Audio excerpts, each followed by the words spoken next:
பேர் கவியரன். நான் வேலன 6ஆம் வட்டாரத்தில் காங்கிரஸ் சின்னத்தில் சைக்கிள் சின்னத்தில் போட்டியிடுறேன்.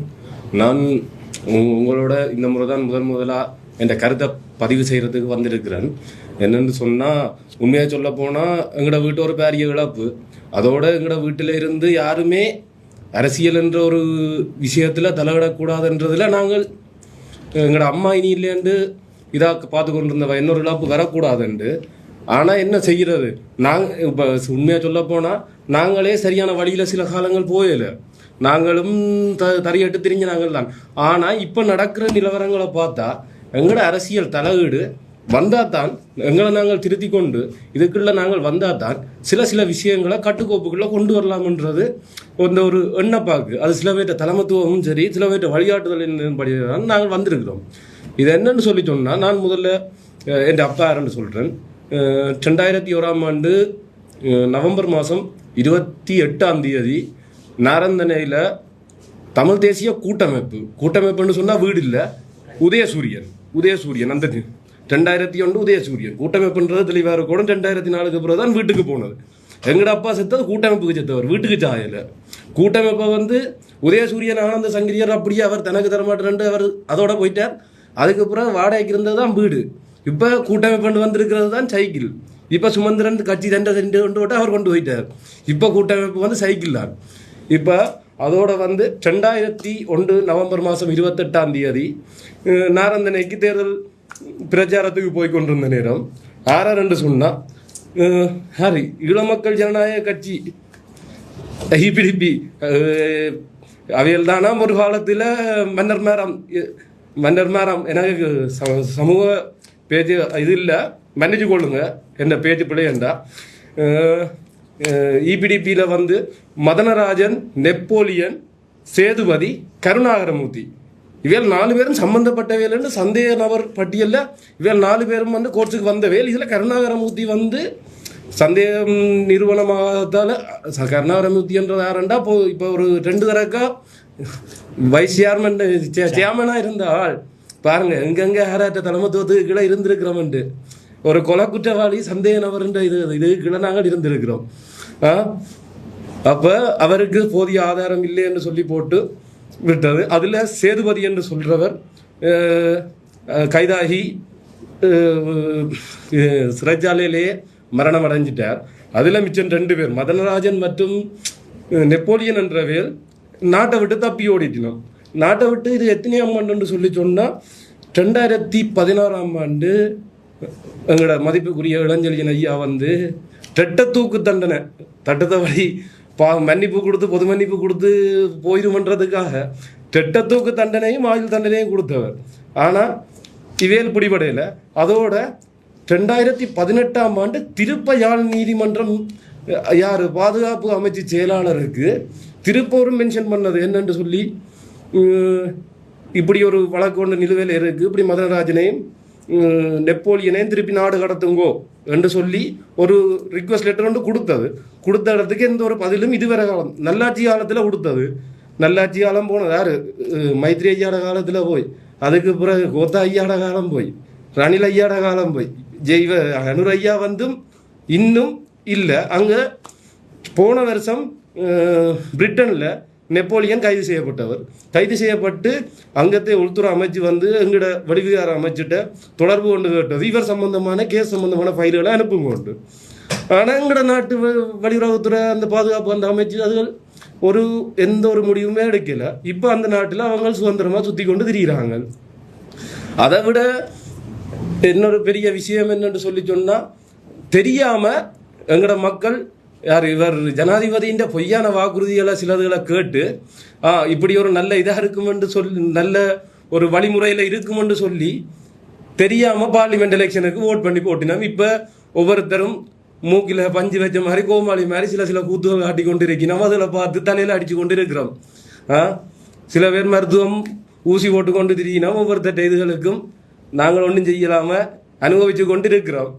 இப்போ என்னென்று சொன்னால், நாங்கள் உள்ளூராட்சி மன்ற தேர்தலில் வந்து பெரும் ஜனாதிபதி ஒரு கட்சி, அதே கட்சி தான் பாராளுமன்றத்திலேயும் பெரும்பான்மை, அதே கட்சி தான் உள்ளூராட்சியிலேயும் பெரும்பான்மை என்றால் கேள்வி கேட்கறதுக்கு ஆக்கள் இல்லை. நினைச்ச மாதிரி செய்துட்டு போயிடலாம். அவைகளுக்கு ஒரு விஷயம் மக்களுக்கு செய்யணும் அல்லது திணிக்கணும் நினைச்சா எடுத்தமா முடிவெடுத்தமா செஞ்சமா போனமான்னு போயிடலாம். கேள்வி கேட்கறதுக்கு ஆக்கள் இல்லை. உள்ளூராட்சி மன்றம் விளையாட்டு இல்லை, உங்கள்கிட்ட கையில் இருக்கிற பவர்.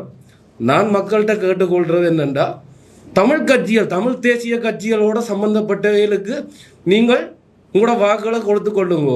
நீங்கள் தேவையில்லாத ஒரு பெரும்பான்மையின கட்சிக்கு உங்களோட வாக்கை நீங்கள் செலுத்தி பிறகு பார்லிமெண்ட் எலெக்ஷனுக்கு நீங்கள் யோசித்த மாதிரி யோசிச்சு கொண்டிருக்காதீங்க.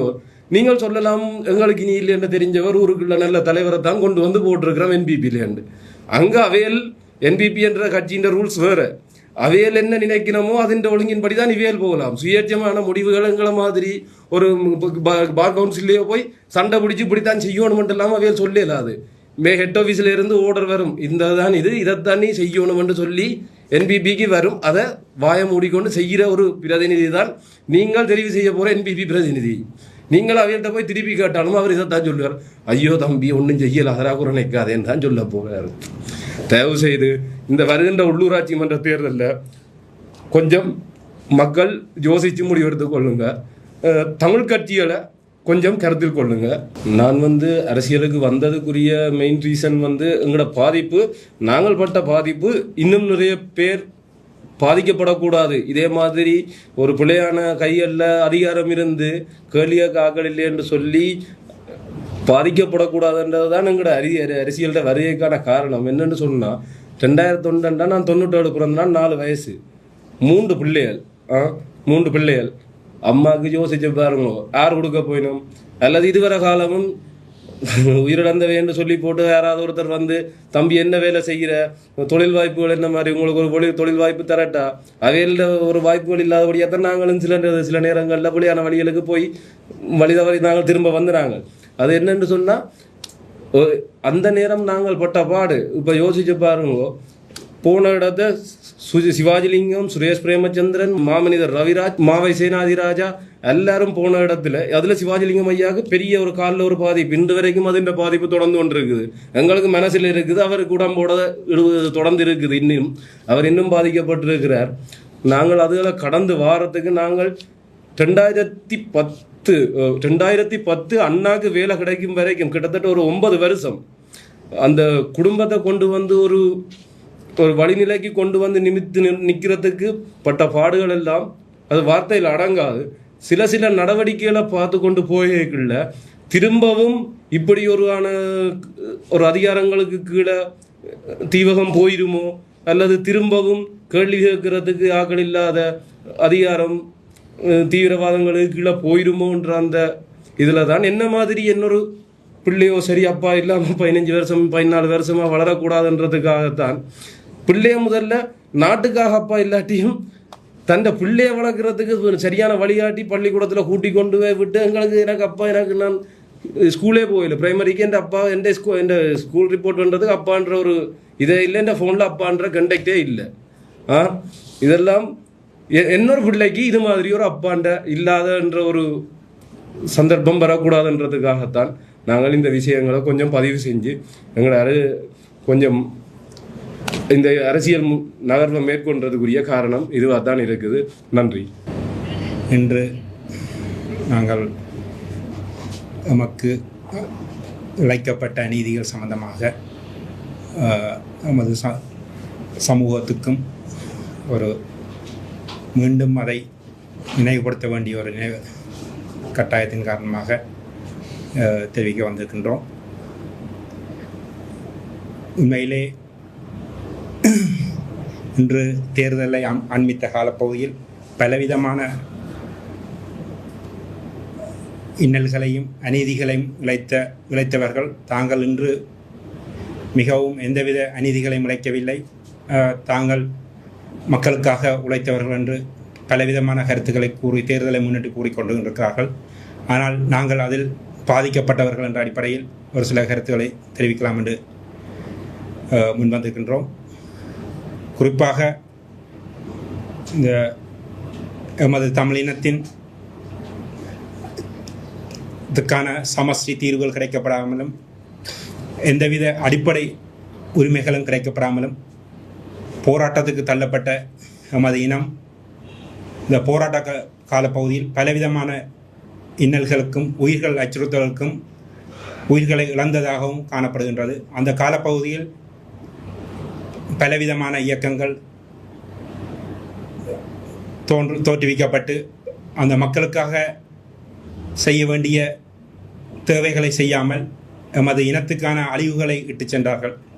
ஆனால் ஒரு நீண்டகால எமது போராட்டத்துக்காக தமது உறவுகளை இழந்து நீண்ட காலம் எமது இனத்துக்காக போராடிய இயக்கமாக விடுதலை புலிகள் அமைப்பு இருந்தது. ஆனால் அவர்கள் காலப்பகுதியில் பலவிதமான பாதுகாப்புகள் இருந்தன. ஆனால் அவர்களுடைய பாதுகாப்புக்கு அற்ற அரச பகுதிகளில் பலவிதமான அநீதிகள் எமது தமிழ் குழுக்களாலே இழைக்கப்பட்டது. அதில் பல கொலைகளும் செய்யப்பட்டன. ஆனால் அவ்வாறாக செயற்பட்டவர்கள் அதன் பின்னர்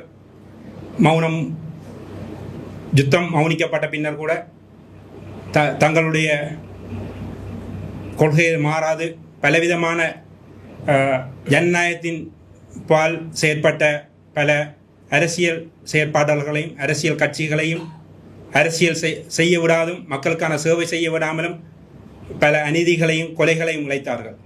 ஆனால் இன்று தேர்தலை முன்னிட்டு தாங்கள் எதுவும் செய்யவில்லை, தாங்கள் சுத்தமானவர்கள் போல கூறுகின்றார்கள். குறிப்பாக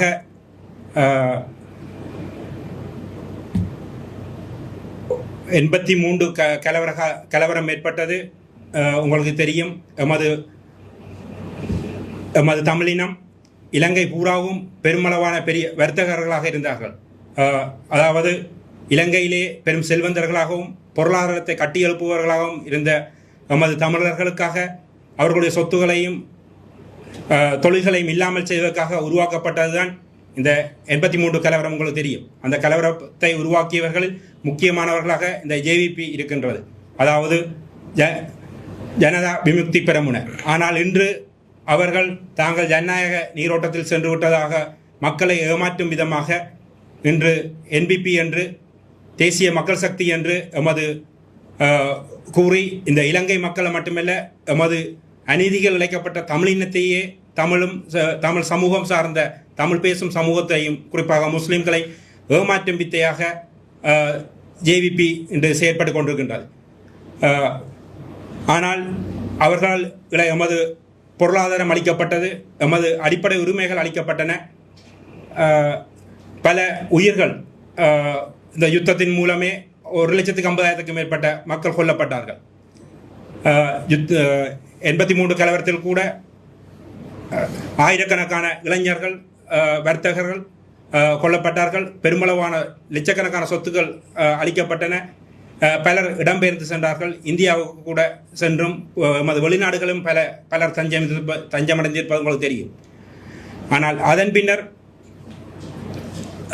குறிப்பாக இந்த யுத்தத்தின் பின்னர் நாங்கள் பார்த்தோமானால் 2009க்கு பின்னர் தாங்கள் ஒரு ஜனநாயக கண்ணோட்டத்தில் வந்ததன் பின்னர் தாங்கள் எந்தவித குற்றங்களும் இழைக்கவில்லை என்று சொல்லி தங்களுடைய அரசியல் செயற்பாடுகளை எமது தமிழினத்திற்காக அளித்து செயற்பட்டு கொண்டிருக்கின்றார்கள். அதிலும் குறிப்பாக எமது வடக்கு கிழக்கு நீதிமன்றத்துக்கு இணைந்த வடக்கு கிழக்கை நீதிமன்றத்துக்கு சென்று பிரித்து எமது தமிழினத்தை கூறு போட்டார்கள். அந்த 2007ஆம் ஆண்டு அதற்கான தீர்ப்பு வழங்கப்பட்டது. அதன் பின்னர் தான் நமது வடக்கு கிழக்கு இணைந்த ஒரு பெரும்பான்மை சமூகமாக தமிழ் பேசும் சமூகமாக நாங்கள் காணப்பட்டோம்.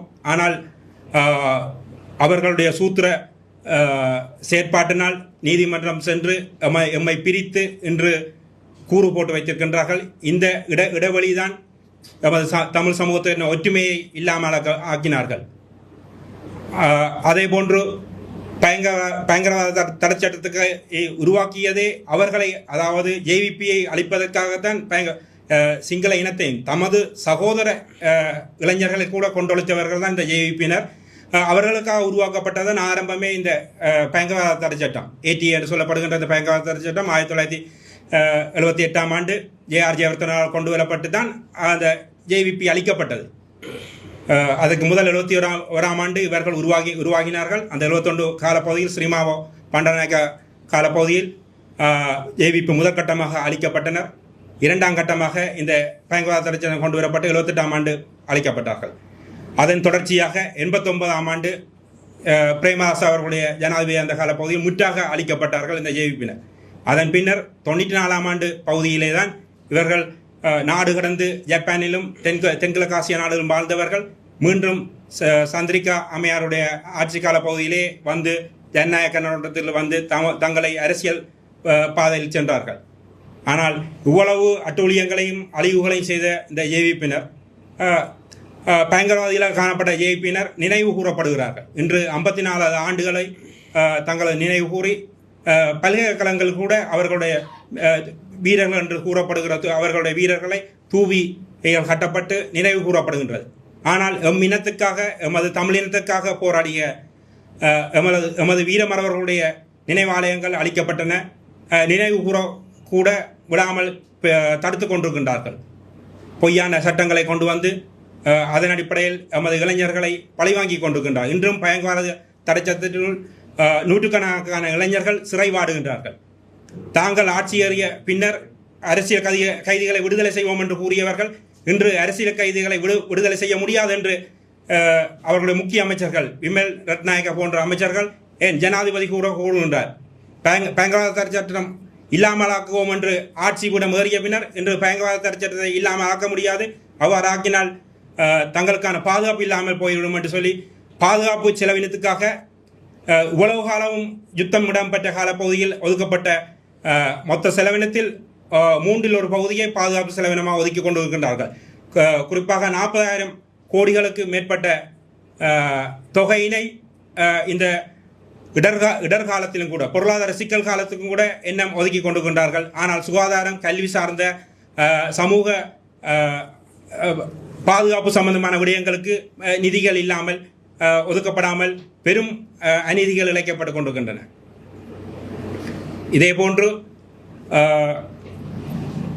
இன்று வடக்கு கிழக்கு தங்களுடைய ஜனாதிபதியும் அதன் பின்னர் பாராளுமன்ற தேர்தலில் பெரும்பான்மையை பெற்றவர்களால் 3/2 பெரும்பான்மையை பெற்றவர்கள் நினைத்திருந்தால் இந்த பயங்கரவாத சட்டத்தையும் இல்லாமலாக்க முடியும், அரசியல் கைதிகளை விடுதலை செய்ய முடியும், எமது மக்களுடைய காணிகளை விடுவிக்க முடியும் என்று. ஆனால் அதே காணிகளை மீண்டும் பலாலி விமான நிலையம் விஸ்தரிப்பு என்ற அடிப்படையிலையும் பல இராணுவ முகாம்கள் விஸ்தரிப்பு என்ற நிலையும் மீண்டும் மக்களுடைய காணிகளை சுவீகரித்துக் கொண்டு இருக்கின்றார்கள். எனவே இவ்வாறான ஒரு இந்த பேக்காட்டு மக்களை ஏமாற்றுகின்ற ஒரு அரசியலை இந்த தமிழ் தேசிய மக்கள் சக்தி செய்து கொண்டிருக்கின்றது. எனவே இதை மக்கள் உணர்ந்து அதில் போட்டியிடுகின்றவர்கள் ஒதுங்கி எமது வடக்கு கிழக்கில் எமது தமிழ் இனம் ஆள வேண்டும், எமது தமிழர்களுடைய பிரச்சனைகளையும் அடிப்படை தேவைகளையும் அதாவது உள்ளூராட்சி எலெக்ஷனில் ஒரு சிட்டு அரசாங்கம் அமைய வேண்டியது எமது மக்களாலே ஆளப்பட வேண்டும். அதற்காக இவர்கள் ஒதுங்கி இருக்க வேண்டும் என்று கேட்டுக்கொள்கின்றேன். பலாலி விமான நிலையத்தை அடுத்த 3 மாதங்களில் அபிவிருத்தி செய்வதாக அமைச்சர்கள் கூறியிருக்கிறார். இதன் பின்னணியில் எவ்வாறு இருக்கும் என நீங்கள் சிந்திக்கிறீர்கள்? அதாவது இந்த பலாலி விமான நிலையம் 2015ஆம் ஆண்டு அளவில் கூட அதாவது இந்த நல்லாட்சி அரசாங்கத்தில் இந்திய அரசாங்கத்தின் ஒத்துழைப்பில் முழுமையாக புனரமைக்கப்பட்ட பின்னர் சர்வதேச விமான நிலையமாக 2019ஆம் ஆண்டில் கொண்டு வரப்பட்ட பின்னர் கூட சர்வதேச விமான நிலையமாக அது பயன்படுத்தப்படுவதில்லை. குறிப்பாக இந்தியாவுக்கான ஒரு விமான பயணத்தை மட்டும்தான் செய்கின்றார்கள்.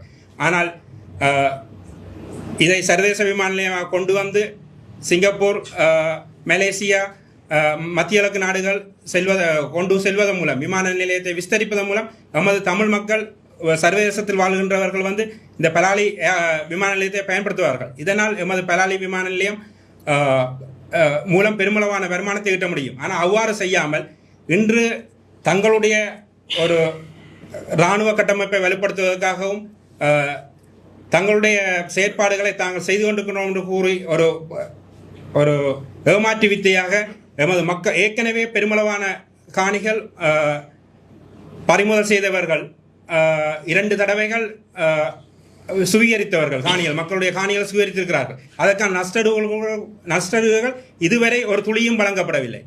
ஆனால் அவ்வாறு இருந்த நிலையிலும் இன்றும் 2000 ஏக்கருக்கு மேற்பட்ட காணிகளை சுவீகரிப்பதற்காக முயற்சியிருக்கிறார்கள். இந்த அபிவிருத்தி என்ற போர்வையில் எமது மக்களையும் எமது இனத்தையும் அளிப்பதான செயற்பாடு தான் இங்கு நடைபெறுகின்றது. இந்த பலாலி ஏர்போர்ட் இருக்கின்ற பகுதியை பார்த்தோம் என்று சொன்னால் ஒரு தரமான மண் கொண்ட ஒரு விவசாயம் செய்யக்கூடிய பகுதி, நன்னீரை கொண்ட பகுதி. எனவே அதை இருக்கின்ற பகுதியை சரியாக செயற்படுத்தினாலே போதும்.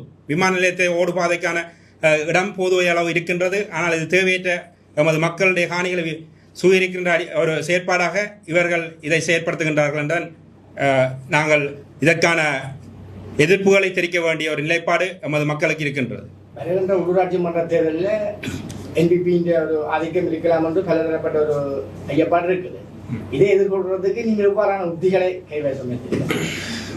அதான் நான் ஆரம்பத்தில் கூறியது போல ஜேவிபி என்ற ஜனதா விமுக்தி பிரமுன பல எமது மக்களுக்காக மட்டுமல்ல சிங்கள மக்களையும் அழித்தொழித்தவர்கள், பல குற்றச்செயல்களை செய்தவர்கள், ஒரு கொலைகாரர்களாக இருந்தவர்கள். இன்று ஜனநாயக கண்ணோட்டம் என்ற ரீதியில் எமது வடக்கு கிழக்கில் வந்து எமது மக்களுடைய ஏமாற்றி தங்கள் ஆட்சி பீடத்தை முழுமையாக இலங்கை பூராகவும் ஆட்சி பீடத்தை பெற்று எமது இனத்தினுடைய அதாவது இனம் சார்ந்தும் சமயம் சார்ந்தும் மொழி சார்ந்தும் தங்களுடைய கட்டுப்பாட்டுக்கு கொண்டு வரப்பட்டு தனி இனம் அதாவது ஒரே நாடு ஒரே தேசம் என்ற அடிப்படையில் பெரும் ஒரு எமது இனத்தை முடக்கும் ஒரு செயற்பாடாக செயற்படுவார்கள். எனவே இதை உணர்ந்து எமது உரிமையை நாங்கள் பெற்று ஆள வேண்டும். இந்த உள்ளூராட்சி அரசாங்கம் என்பது ஒரு சிற்று அரசாங்கம். எமது தேவைகளை நாங்களே நிறைவேற்ற வேண்டும் என்ற அடிப்படையில் எமது தமிழ் கட்சிகள் சார்ந்த கட்சிகளுக்கு எமது மக்கள் வாக்களிப்பார்கள். சென்ற பாராளுமன்ற தேர்தலில் வாக்களித்து எமது யாழ் மாவட்டத்தில் தெரிவு செய்யப்பட்டவர்கள் ஆளுமையற்றவர்களாகவும் செயற்பாடற்றவர்களும் அரசியல் அறிவற்றவர்களாகவும் இருப்பதை தற்போது உணர்ந்திருக்கிறார்கள். எனவே நீங்கள் ஒருங்கிணைப்பு கூட்டங்களில் இதுவரை சிறப்பாக நடைபெற்ற ஒருங்கிணைப்பு கூட்டங்கள் இவர்கள் கையில் வழங்கப்பட்ட பின்னர் நடைபெறுகின்ற கூத்துகளை பார்த்தால் உங்களுக்கு தெரியும். மக்களுக்கான தேவைகளை நிறைவேற்ற வேண்டிய இடத்தில் தங்களுடைய குடும்ப பிரச்சனைகளையும் தனிப்பட்ட விடயங்களையும் கதைத்து அந்த நேரத்தை வீணடிக்கிறார்கள். மக்களுடைய நேரத்தையும் அரசு அதிகாரிகளுடைய நேரத்தையும் வீணடிப்பதே உங்களுக்கு தெரிகிறது.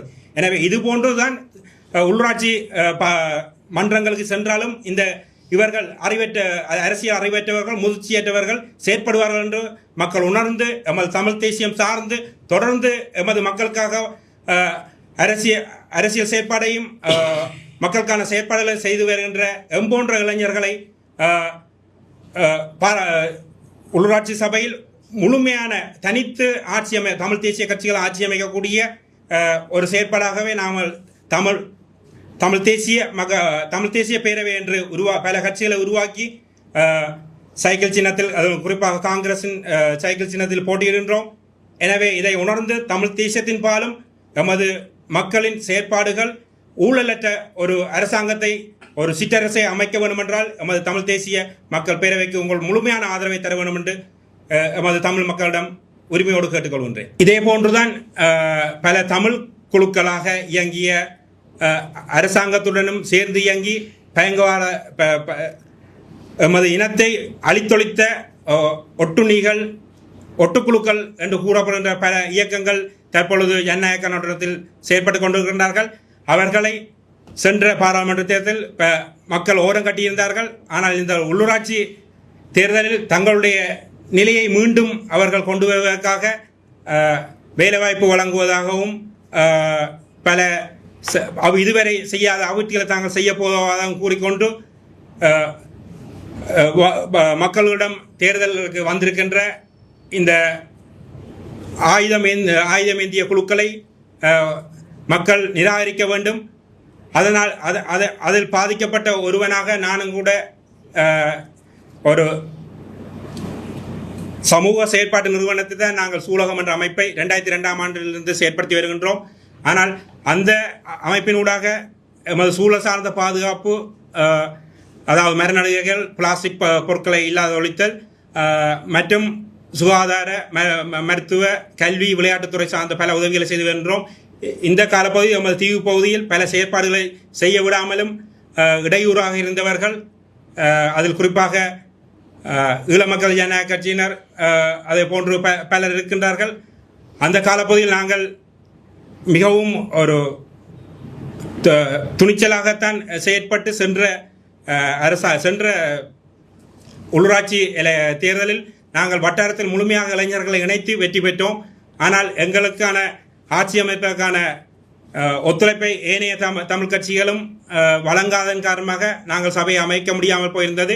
எனவே அதே போன்று இந்த முறை இல்லாமல் முழுமையாக நாங்கள் ஆட்சி அமைப்பதற்கு ஒத்துழைக்க வேண்டும். அந்த தேர்தலில் நீங்கள் பார்த்தீங்கன்னு சொன்னால், இந்த உள்ளூராட்சி தேர்தலில் முறையானது மிகவும் பிழையாக இருப்பதன் காரணமாக தனித்து வட்டாரத்தில் வென்றாலும் ஆட்சி அமைக்க முடியாமல் இந்த விகிதாசாரத்தில் வந்தவர்கள் மூலம் அங்கு பெரும் குழப்ப நிலைகள் எல்லா சபையிலும் இருந்தது உங்களுக்கு தெரியும்.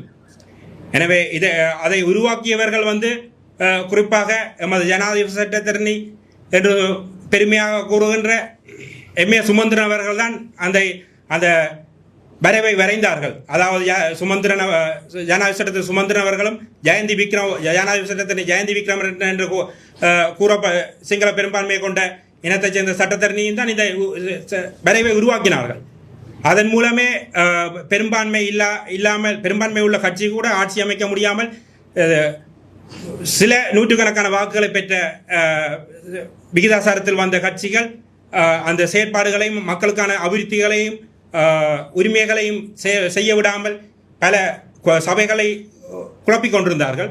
அதே போன்று இந்த முறையும் அந்த சபைகள் அப்படி செயற்படாமல் மக்கள் முழுமையாக ஒரு தமிழ் தேசியம் சார்ந்தும் ஊழலற்ற தமிழ் தேசிய பேரவைக்கு வாக்களிக்க வேண்டும் என்று கூறிக்கொள்கின்றேன். அதே போன்று இந்த தீவு பகுதியில் பலவிதமான கொலை குற்றங்கள் செய்யப்பட்ட காலப்பகுதியில் அரசியல் செய்ய முடியாமல் ஒரு இடர்பாடை செய்து கொண்டிருந்த குறிப்பாக 96ஆம் ஆண்டுக்கு பின்னர் ஈழ மக்கள் ஜனநாயக தங்களுடைய கோட்டையாக தீவு பகுதியை வைத்திருந்தார்கள், ஒரு சூனிய பிரதேசமாக வைத்திருந்தார்கள்.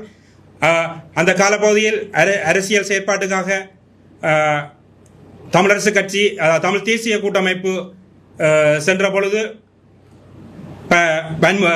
தேர்தல் பிரச்சாரத்துக்காக 2001ஆம் ஆண்டு சென்ற பொழுது பல தேர்தல் காலப்பகுதியில் வன்முறைகளை செய்து அதில் பாதிக்கப்பட்ட ஒரு குடும்பத்தைச் சேர்ந்தவர் அந்த இளைஞன் இன்று அந்த வலியை உணர்ந்து இந்த தேர்தல் களத்துக்கு வந்து எமது மக்களுக்கு மறுக்கப்பட்ட உரிமைகளையும் அபிவிருத்திகளையும் செய்வதற்காக எம்மோடு இணைந்திருக்கின்றார். எனவே அவர் குடும்பத்துக்கு இழைக்கப்பட்ட அநீதியை வெளிப்படுத்த வேண்டும் என்ற ஒரு உணர்வோடு இங்கு ஊடகத்துக்கு முன் வந்திருக்கின்றார். 2001ஆம் ஆண்டு உங்களுக்கு தெரியும், அந்த தேர்தல் பிரச்சாரத்திற்காக தமிழ் தேசிய கூட்டமைப்பினர் சென்ற பொழுது குறிப்பாக மாவை சேனாராஜா, சுவாஜிலிங்கம் போன்றவர்கள் தாக்கப்பட்டு அவர்களோட ஆதரவாளராக சென்ற இருவர் கொல்லப்பட்டார்கள். அதில் கொல்லப்பட்ட பேரம்பலம் ஐயா அவர்கள் உங்களுக்கு தெரியும், அவர் பல்கலைக்கழகத்தில் ஒரு ஊழியராக வேலை பார்த்தவர். ஒரு ஜனநாயக ரீதியாக ஒரு தேர்தல் களத்தில் செயற்பட்டவர்கள் கொல்லப்பட்டது, அநீதி இழைக்கப்பட்டது உங்களுக்கு தெரியும். ஆனால் இன்று 2 நாட்களுக்கு முன்னர் பார்த்தீர்கள் என்றால் ஈழ மக்கள் ஜனநாயக கட்சியினுடைய தலைவர் டாக்டர் தேவானந்த ஐயா அவர்கள் தாங்கள் எந்த விதமான அநீதிகளையும் குற்றங்களையும் செய்யவில்லை, தாங்கள் ஜனநாயக கண்ணோட்டத்தில் தான் சென்றவர்கள் என்று கூறுகிறார்கள்.